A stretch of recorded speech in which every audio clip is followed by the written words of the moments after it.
So students, welcome back. और हम लोग कंटिन्यू करते हैं अपने अकाउंट्स की जर्नी को।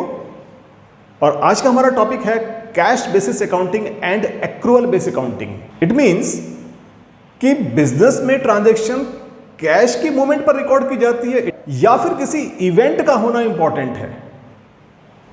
Got it? So let's begin with me. So students, शुरू करते हैं cash basis accounting and accrual basis accounting. Cash basis accounting, the transaction will be recorded when cash is received for any income and cash is paid for any expense. तो इसको एक example से समझते हैं कि सपोज सैलरी इज पेड ₹25,000 किसी particular year के लिए, यानी कि इस ईयर में हमने अपने एम्प्लॉय को 25,000 की सैलरी पे की है, out of which 20,000 belongs to this year and 5,000 belongs to next year. इसका मतलब एम्प्लॉय ने सैलरी एडवांस ली है हमसे, कितनी? 5,000 की। लेकिन क्योंकि कैश हमारे पास से गया है, so transaction will be recorded in this year. तो ये इसी ईयर के अकाउंट्स में इसको रिकॉर्ड किया जाएगा। Is that clear? It doesn't matter कि ये 25,000 में से कितना इस ईयर के लिए बिलोंग करता है और कितना नेक्स्ट ईयर के लिए बिलोंग करता है। Is that clear? Similarly, advance for sale of goods is received this year but goods to be delivered in next year. यानी कि आपने गुड्स किसी को सेल करने थे जिसकी एडवांस पेमेंट इस साल आ गई है, लेकिन गुड्स एक्चुअली में नेक्स्ट ईयर डिलीवर किए जाएंगे, यानी कि नेक्स्ट फाइनेंशियल ईयर में डिलीवर किए जाएंगे। तो क्योंकि कैश हमें इस साल मिला है, तो कैश बेसिस अकाउंटिंग क्या कहता है? आप उस ट्रांजैक्शन को इसी साल के अकाउंट्स में रिकॉर्ड करेंगे as a sales. Is that clear? तो यह है cash basis accounting. Got it? So now next we have accrual basis accounting. The transaction will be recorded in the books of account when expenses has been incurred and income has been earned. It is not necessary that cash is paid for expense or received for income. तो बच्चों, इसको समझने से पहले दो word समझ लीजिए कि इनकर्ड का मीनिंग अकाउंटिंग में होता है जब कोई एक्सपेंस की इवेंट होती है तो उसको बोलते हैं एक्सपेंस का इनकर्ड हो जाना, राइट? सिमिलरली इनकम के लिए यूज किया जाता है इनकम हैज बीन अर्नड, यानी कि इनकम की इवेंट हो चुकी है। Is that clear? तो it is called income has been earned. Got it? तो इसको एक एग्जांपल से समझते हैं। सपोज कीजिए सैलरी इज पेड 25,000, राइट?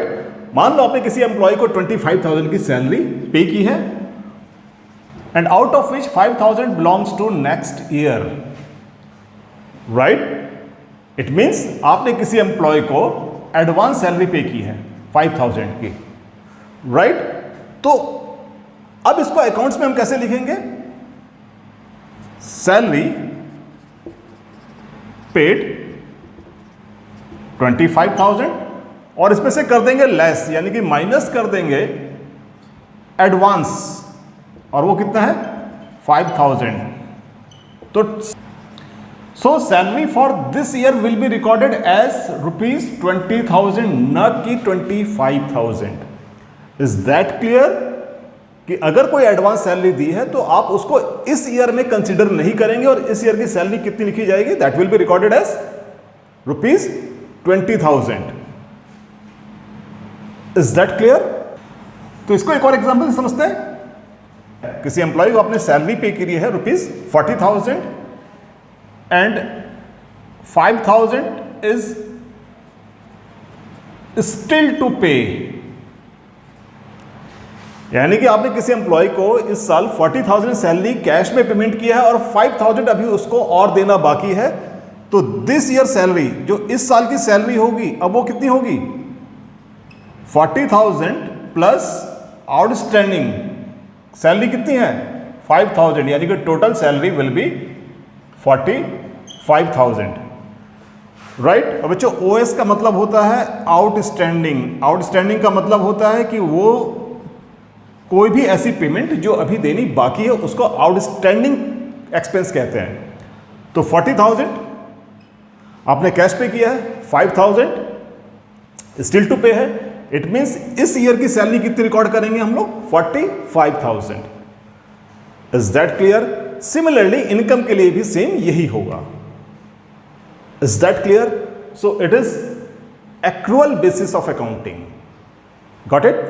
तो अब हम इस टॉपिक को एक तरीके से और समझ सकते हैं, इन दोनों के बीच का डिफरेंस, यानी कि difference of cash basis accounting and accrual basis accounting.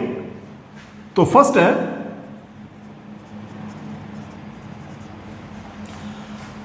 So it's first difference है revenue will be recorded when cash is received and revenue will be recorded when it is earned. Is that clear?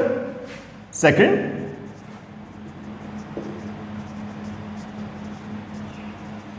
expense will be recorded when cash is paid, और accrual basis accounting system में expenses will be recorded when it is incurred. Third point, it shows only cash flow business, यानी कि cash का आना और जाना केवल यही दो इवेंट शो करता है। It shows a detailed picture of business, यानी कि बिजनेस में होने वाली हर तरह की transactions, right. And fourth difference is it is simple process. इस तरह से अकाउंटिंग करना बहुत सिंपल होता है। हाउएवर एक्रूअल बेसिस में इसकी प्रोसेस थोड़ा सा कॉम्प्लेक्स होती है और इसको केवल एक्सपर्ट ही कर सकते हैं, यानी कि जिनको अकाउंटिंग आती है, right. It is globally accepted,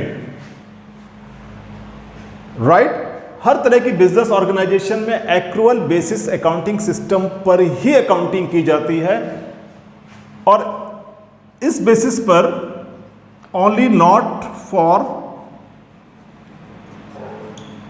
for profit organization like